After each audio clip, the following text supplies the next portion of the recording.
الحمد لله وكفى وسلام على عباده الذين اصطفى أما بعد فأعوذ بالله من الشيطان الرجيم بسم الله الرحمن الرحيم رب اشرح لي صدري ويسر لي أمري واحلل عقدة من لساني يفقهوا قولي واجعل لي وزيرا من أهلي اللهم ألهمنا رشدنا وأعذنا من شرور أنفسنا اللهم أرنا الحق حقا وارزقنا اتباعه وأرنا الباطل باطلا وارزقنا اجتنابه آمین ثم آمین.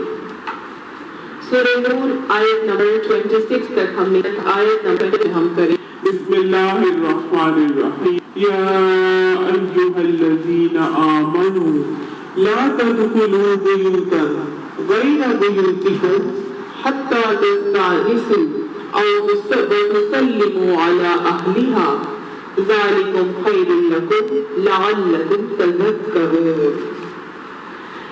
کیا فرمایا جا رہا ہے؟ یا ایھا الذین آمنوا، اے لوگوں جو ایمان لائے ہو، لا تدخلوا، نہ تم سب داخل ہوا کرو، بیوتن، کسی گھر میں، غیر بیوتکم، جو تمہارے گھر کے علاوہ کوئی دوسرا گھر ہے، اس گھر میں داخل نہ ہوا کرو. کب تک داخل نہ ہو؟ حتی، یہاں تک کہ تستأنسوا، تم انسیت حاصل نہ کر لو، اور کے اوپر سلام نہ بھیج. ذالکم خیر لکم، یہ تمہارے لیے بہتر ہے طریقہ تمہارے لیے، لعلکم، تاکہ تم تذکرون، نصیحت حاصل کرو. بڑا ہی خوبصورت حکم دیا جا رہا ہے انسداد بے حیائی کے روک تھام کے لیے، بے حیائی کے روک تھام کے لیے جو اسٹیپس آئے، اس میں ایک اور بہت خوبصورت اسٹیپ یہاں پہ بتایا جا رہا ہے. اس سے پہلے ہم نے سورہ نور میں سب سے پہلے کیا پڑھا تھا؟ زانی اور زانیہ کے ساتھ کیا معاملہ کرنا ہے، اور اگر کوئی گواہ نہیں آتا تو پھر حد قذف لگانی ہے، اگر 4 گواہ نہیں لے کر آتے تو. اس کے بعد ہم نے پڑھا کہ جو لعن کا معاملہ، جیسا کہ ہم میاں اور بیوی اگر ایک دوسرے کے اوپر الزام لگا دیتے ہیں زنا کے حوالے سے، تو پھر کیا کیا جائے گا؟ لعن کا معاملہ کیا جائے گا. اور اس کے حوالے سے ہم نے یہ سارے کے سارے معاملات پڑھے، اور پھر ہم نے واقعہ عفق کو پڑھا. ٹھیک ہے، یہ ساری چیزوں واقعہ عفق کے حوالے سے اللہ سبحانہ تعالیٰ نے ہمیں بہت طریقے بتائے کہ جب کبھی اس قسم کی باتیں مومنوں کے متعلق سنو تو پھر کیا طریقہ اور رویہ اختیار کرنا چاہیے. اس سے پہلے سورہ احزاب میں جیسے کہ میں نے آپ کو بتایا تھا کہ گھر کے باہر نکلنے کے پردے کے معاملات کے احکامات آ چکے تھے، لیکن اب ایک یہ حکم جو اب ہم نے پڑھنا ہے کہ گھر کے اندر جب جانا ہے تو پھر کس طرح سے جایا جائے گا، تو یہاں پہ وہ بتایا جا رہا ہے. تو مختلف اسٹیپس اختیار کیے گئے بے حیائی کی روک تھام کو روکنے کے لیے. اس سے پہلے عرب کا معاشرہ یہ تھا کہ وہ بغیر اجازت دوسرے کے گھر میں اندر سے جا کے کوئی کچھ بھی وہاں پر نہیں ہوتا تھا، اس دھرنے سے اندر آتے اور جہاں تک ان دل چاہتا وہ اندر تک گھسے. تو اس حوالے سے کو یہ حکم دیا گیا کہ ایمان والوں تم کیا کرو، کسی گھر میں جو تمہارے گھر کے علاوہ کوئی گھر ہے اس میں اس وقت داخل نہ ہو جب تک کہ استئناس حاصل نہ کر لو، یعنی ان سے انسیت لینے کا معاملہ نہ کر لو، ان سے اجازت طلب نہ کر لو. تو اس کو استئذان کا حکم بھی کہا جاتا ہے. اب دیکھیں اسلام جو ہے بالکل بھی اس طرح کی بے تکلفی کو پسند نہیں کرتا. اسلام جو ہے وہ مرد اور عورت کی اختلاط کو پسند نہیں کرتا. اس کے حوالے سے یہ بتایا جا رہا ہے کہ جب اپنے گھر کے علاوہ کوئی دوسرا گھر بھی ہے تو ظاہر ہے کہ وہ تمہارے لیے محرم تو نہیں ہوں گے اور وہ تمہارے لیے اجنبی لوگ ہوں گے، لہٰذا پتہ نہیں ان کو تمہارا آنا پسند ہے کہ نہیں، پتہ نہیں انہوں نے ان سے پردے کا معاملہ کرنا ہے، ظاہر ہے تو وہ بھی مسلمان ہے، انہوں نے پردے کا معاملہ کرنا ہوگا. تو اس لحاظ سے ان کے گھر جانے سے پہلے ان سے اجازت طلب کرنا ضروری ہے. دوسرے حوالے سے یہاں یہ بھی پتہ چل رہا ہے کہ ہماری شریعت جو ہے نا وہ ملکیت کے تصور کو برقرار رکھتی ہے. جس چیز کی کوئی چیز اگر کسی شخص کی ملکیت ہے تو اس کی وہ چیز، اس کی ملکیت، اس کی چیز کی اجارہ داری اسی شخص کے اوپر ہے، کسی دوسرے کی اس میں اجارہ داری نہیں ہو سکتی حتیٰ کہ اس سے اجازت